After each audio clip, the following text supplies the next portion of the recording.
யார் இந்த நடிகை? கண்டுபிடிப்பவருக்கு 1000 பொற்காசுகள் அப்படின்னு அனௌன்ஸ் பண்ணா கூட நம்ம எல்லாராலையும் கண்டுபிடிக்க முடியாது போல இருக்குங்க. நீங்க வேணா ஒரு தடவை ட்ரை பண்ணி பாருங்களேன், கண்டுபிடிக்க முடியுதான்னு.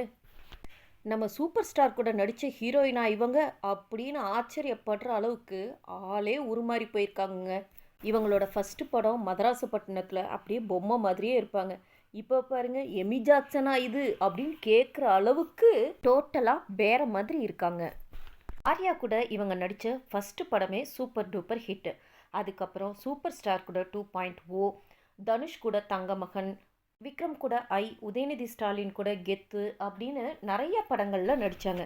அப்புறம் திடீர்னு ஆளே காணாமல் போயிட்டாங்க. ஹோட்டல் அதிபரான ஜார்ஜ் பனாயோட்டோவோட டேட்டிங் செஞ்சு அவர் கூட லிவ் இன் ரிலேஷன்ஷிப்பில் இருந்து அவங்களுக்கு ஆண்ட்ரியோஸ் அப்படின்னு ஒரு பையன் கூட பிறந்தாங்க. அதுக்கப்புறம் என்னாச்சுன்னு தெரியல, ஜார்ஜும் எமி ஜாக்சனும் பிரிஞ்சிட்டாங்க. இப்போது எட் வெஸ்ட்விக் அப்படின்ற ஆக்டர் கூட அவங்க டேட்டிங் பண்ணிகிட்ருக்காங்க. அவங்க 2 பேரும் மேரேஜ் பண்ணிக்க போகிறாங்களாம். அதுக்காக இப்போ 1 வீக்காக பேச்சுலர் பார்ட்டி கொடுத்துட்ருக்காங்க. அதில் எடுத்த ஃபோட்டோஸ் தான் இது.